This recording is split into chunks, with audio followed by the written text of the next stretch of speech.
My ex-fiance cheated on me with my cousin, and now my family wants me to forgive him because he's sick with cancer. I'm 27 and don't have any siblings, but I have a cousin named Kevin. He's 2 years younger than me, and we literally grew up together. I spent a lot of time with my dad's side of the family as my mom is deceased and my dad never remarried because of his health issues. I was there with Kevin most of the time and we did everything together. I've always been very close with my grandparents as well, so I was very comfortable being there. When I was engaged to my ex-fiance, I used to bring her over to my grandparents' house most of the time. Her, me, and Kevin would spend our time doing things together. I noticed Kevin would try to take part in personal conversations and try to tag along whenever we went out for dinner. I set some boundaries, but he just kept stomping over them. He tried to pick fights with me and claim I'm forgetting about him and prioritizing my ex over him, and I didn't know how to deal with this, so I kept my distance. In about 2 months, I found out from my aunt about Kevin constantly meeting up with my ex, and she told me that she was worried something was going on between Kevin and my ex-fiance, and she was right. Turns out, my ex and Kevin got together while I was being kept in the dark while I was planning our wedding and handing out invitations. I felt like an absolute idiot. I couldn't handle my anger and I stopped everything and cut contact with Kevin and the family, except my dad because he needed me. I heard that Kevin was in and out of the hospital, but I didn't know why. That was until my aunt reached out to me telling me that Kevin has liver cancer and wasn't handling it well. I drove my dad to visit him once and saw my ex, who's now his girlfriend, there, and I left right away. I kept my distance, and recently I started getting calls from the family members asking, "Did you hear about Kevin?" and telling me the same story. My grandmother called me wanting to arrange for a family dinner on Christmas, and because Kevin got out of the hospital, they wanted me to come home hoping that I solved my issues with him, seeing that I may not be able to do it later. However, I refused. She told me that I needed to have some empathy and let go of the past because what happened to him was enough for me to let it go. They started pressuring me from all sides. I told my grandparents that I won't sit with my ex-fiance and the person who wronged me at the same table and pretend to be a happy family. They replied that I was resentful, that he's my cousin no matter what happens. It's the same people who allowed my ex into their house after what she did and sided with Kevin and said that they only allowed my ex into the house for Kevin's sake. Now they demand that I get right with him because he clearly deserves more sympathy than I do. I'm deeply hurt and I can't imagine sitting at the same table with the people who hurt me the most. What should I do at this point? I think everyone is being unfair and refusing or just ignoring what Kevin did to me. Am I the asshole for telling my sister that her wedding will never be that important to me? My sister is getting married and I am a bridesmaid. The dresses she picked for the bridesmaids were a shade of light orange and pink tones. I'm not a fan of pink at all, but it's a dress. I can handle it. As usual in every wedding, if you're a bridesmaid, you are expected to pay for the dress. The dress costs $150. That already for me is a huge sacrifice, paying $150 for a dress I'll never wear again. I have some visible hand and arm tattoos. I have a back tattoo, which will be visible because the dress is backless, and my hair is brown with some pink highlights. My sister demands that I dye my hair brown and get rid of the pink highlights. She also demands I cover my tattoos with body makeup because she wouldn't like me having pink hair and tattoos in the wedding pictures, and that the bridesmaids are supposed to look classy, and if I have pink hair and tattoos visible, people will focus more on my crazy style than the bride and groom. I told her I'm not doing any of that. The conversation went like this. The bride? What do you mean you're not? You bought a dress you hated and you have an objection on temporarily hiding your tattoos and dyeing your hair? It's not like you can't dye your highlights back after the wedding is over. Try to understand where I'm coming from. Me. You knew I had dyed my hair and tattoos when you asked me to be a bridesmaid. This is how I love myself, and it's insulting how you expect me to change myself like this so you can have your picture perfect wedding. I bought the dress because it's a dress. You expect me to be someone else for the day. This is how I am and how I've been for years. Why are you suddenly surprised? The bride? I didn't think my own sister would throw a tantrum over fucking tattoos and fucking hair. It's my wedding, so yes, I want it to be perfect. And either you can go with it, or you're out of the bridal party. Me. I'm out then. Your wedding is not that important to me to lead me to a point of changing myself. Either you accept me like this, or you don't. Don't expect me to change because you're scared of not having a classy wedding because of me. Blessings. Since then, my parents and brother have called me and cursed me out for not honoring my sister's wishes. Am I the asshole? My husband beat cancer and now he's giving up on our marriage. It's been 6 months since my 21 female husband, 21 male, had a stem cell transplant. This was in conjunction with chemotherapy to help him improve his quality of life if the chemo worked as a treatment. He had metastatic brain cancer in his bones and his chances weren't good. He still has to worry about the cancer coming back in the future, but the treatment did work and now he's back to normal life. Except nothing has been normal. He's been depressed ever since he got home from the transplant. I've tried to talk to him about it, showing my support. I talked to his family, basically just telling them he feels burnt out and asking them if they can reach out more. I've tried to handle a lot of my own struggles on my own. I have clinical depression and now I'm recovering from pushing that aside to be his caregiver for 2 years. I'm in counseling and I'm still work full time. This past week he told me he's thinking about it for a few weeks and he doesn't think he can do it anymore. This being our marriage. He says I always take my anger out on him, and the past year has been all about me. I took a few deep breaths, and then told him that's hard to believe since in the past year all I've done is work, and use all my vacation days on being there for his treatments. This summer, we used all our extra money on getting him his dream motorcycle and all the accessories to go with it. We had a plan on getting me one too, but it ended up being too expensive, so we agreed on him doing the motorcycle course and getting a bike himself. I've been focused on my therapy and healing. I've been going to work every day. I also got basically ghosted by my best friend after she got married this summer. I've had repressed memories and childhood traumas come up in the last month that I've been working through basically on my own.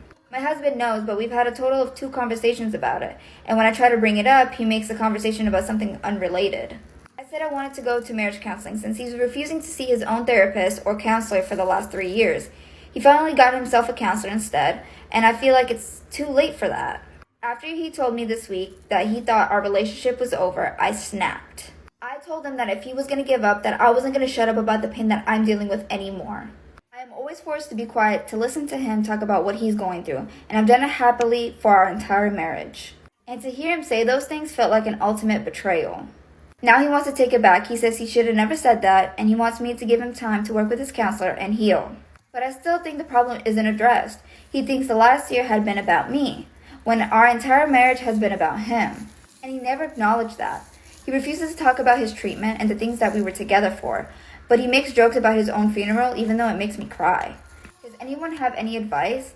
I think he's given up, and to know that he's verbalized it, part of me would just... Story time about how my husband accidentally told me that he was cheating on me. So just some background information. My husband and I got engaged 2 years ago, and this whole situation happened a month after we got married. So fast forward, it's a Sunday morning. Well, usually every week on Sunday, I clean the whole house. So I woke up, went into the bathroom to take my ring off, and I could not get it off. Mind you, I had gained a little bit of weight since my husband and I got engaged. Anyways, I tried butter, I tried soap, I tried everything, even oil. So after trying to get it off for an hour straight, my finger was 3 times bigger than it usually is. So at this point, I'm really scared that I'm going to have to get it cut off. Because 1, I didn't want to ruin it, and 2, it was really expensive. So I call my husband and he's like, "Oh, call your dad. Firefighters always know what to do." So I called my dad and thank God he lived 5 minutes away because he drove over really quickly. Like for part 2. Part 2 of how my husband accidentally told me that he was cheating on me. So like I said, my dad lived 5 minutes away, so he just rushed over to my house. And we tried a few more things to get it off. We tried Windex, we tried the dental floss, none of it was working. So my dad told me that we were going to have to cut it off with pliers. So he comes over with the pliers, cuts the ring off. Well, a few days later, I had taken it to the same place that we got it to get the band fixed. Or replaced. While I was there, I decided to get it appraised, just for insurance reasons. So a few days later, I go and pick up my ring, and when I get home, I look at the appraisal. It was not the same one that I had picked out in the store. It looked exactly like it, but there was like a $20,000 price difference. So right now, I'm like, what the fuck? I'm not mad about the money part. I'm more mad that my husband lied to me. I was more upset about the fact that he had lied to me. So I had made dinner reservations for the next night, so that way I could hopefully bring up the conversation about it, like for part 3. Part 3 of how my husband accidentally told me that he was cheating on me. So like I said, I had made reservations for him and I to go out to dinner so that way I could hopefully spark up the conversation about it. So when we finally sat down, I had started up the conversation. I had told him that when I took my ring in to get it fixed, I also got it appraised. And his face immediately changed after that, but he wasn't saying anything. He was like, "Oh, okay, how did that go?" So at this point, I was tired of beating around the bush, and I was like, "Why wouldn't you just tell me if we were having money troubles?" And he was like, "What do you mean? We're not having any money troubles. I'm fine." One thing about my husband is that he is very wealthy, and he takes pride in the fact that he is very wealthy. So obviously, me right there kind of questioning his wealth, he fucked up and told me the truth. He was like, "Well, I'm gonna be honest with you. I accidentally gave the ring that I was supposed to give you to a girl I was seeing at the time, and I just never got around to replacing yours." So fast forward to present day, I am currently moving all of my stuff out of our house and filing for divorce. I'm gonna tell you guys why I don't keep food in my room anymore. At least why I don't keep this particular food in my room anymore. So when I was a kid, my dad used to leave the country a lot. Every time he would come back, he'd always bring us some sort of goodie. It'd always be like bracelets, t-shirts, and candy. One time after a trip to, I think it was Dominican Republic, brought us back a bunch of lollipops. These are not normal lollipops like you're thinking in your head. These are these giant brown flat lollipops. Now instead of eating them, me and my sister decided it would be best to hoard them. Yes, that's right, keep them in our room for as long as possible. For what purpose? I don't know. I think it was probably like, no, we can't eat them now. If something happens and we need them. Bruh. It's not every day that we got candy apparently. So we kept them in our room. We kind of put them on display up against the wall, right in between both of our beds in this very room. This time I was about 6. My sister's about a year and a half older than me, so she was like 7, I guess. Now, these lollipops were given to both of us. They were displayed equally distanced between both of our beds because they belonged to us both. I'm not really sure how this happened. But one night, me and my sister went to bed, but then my sister started tossing and turning. Calls out for my mom. My mom comes and she's like, what's wrong? Oh my god, this is part 2 of why I don't keep food in my room anymore. So my mom came into our room. She asked my sister, hey, what's wrong? She was like, oh, my body, I'm itchy. Mom's like, oh, maybe there's a mosquito. My sister's like, no, it's all over. She moves my sister out of the bed. Maybe it's your bed. She looks at her blanket. Oh my gosh, there's ants here. She shakes the blanket. Ants crawl everywhere. Under her pillow, ants. She lifts the mattress. Guys, her bed was infested with ants. Why? There was the faintest trail leading to our lollipops. My mom's like, hey, you get out of the bed. So I got out of bed. They checked my bed. It was completely clean. There was one measly ant. Literally one. One. My bed had no issues. Sister could not sleep there. So they ended up throwing our lollipops away and we were devastated. And my sister got a lot of unnecessary ant bites and I didn't get any. It's okay, because every time we go outside, I get swarmed with mosquitoes and she doesn't get bit at all. Story time about my psychotic best friend. So we're gonna call this girl Gia. So a little background information. This all happened whenever I was in 9th grade. I saw Gia sitting at this lunch table alone and I invited her to come sit with my friends and I. And after talking to her, I found out that she was a new student and she didn't have any friends. So her and I started hanging out and we became really close. Like, she would come over my house 24/7. Well, my older sister was a grade above us, and she would act really weird around her. And by weird, I mean like she would always make fun of me in front of my sister, and weirdly enough, try to cause problems between us. My sister didn't really like her. She thought that she was weird, but because she was my friend, she was being super nice to her. Well, like a month later, she started trying to become best friends with my sister. Like, any conversation she would have, I would be like, oh, do you want to come over? She would be like, no, sorry, I'm hanging out with your sister today. And I would go home and I would be like, hey, are you hanging out with Gia today? And my sister would be like, what the hell are you talking about? Like, for part 2. Part 2 about my psychotic best friend. So like I said, my sister was like, no, what are you talking about? So at this point, I'm thinking, oh, this girl's really weird. But it gets even worse. She comes over my house one day to hang out with me and goes in my sister's room the whole time. My sister dyed her hair black, so what does she do? She dyes her hair black too. The obsession was like really fucking weird. Anyway, so the one night that Gia's over, yes, I still had her over after this because I didn't think it was really weird at the time. My sister had her boyfriend over and they were in the living room watching a movie, and the whole time Gia is begging me to go in the living room and watch the movie with them. So I'm like, fine, whatever, we'll do that. We go into the living room, we all sit on the couch, and my couch is kind of small, so like we all had to squish. So she sits her ass right next to my sister's boyfriend. Well, my sister's boyfriend got up and started freaking the fuck out. Well, turns out that Gia was trying to touch him under the blanket. So I told her to leave. Next day, I got a whole paragraph of her saying that she just wanted to be like my sister because she never had an older sister. Story time about how I became an actress and all the harassment that I had to deal with. I signed with my first modeling agency when I was only 8 years old.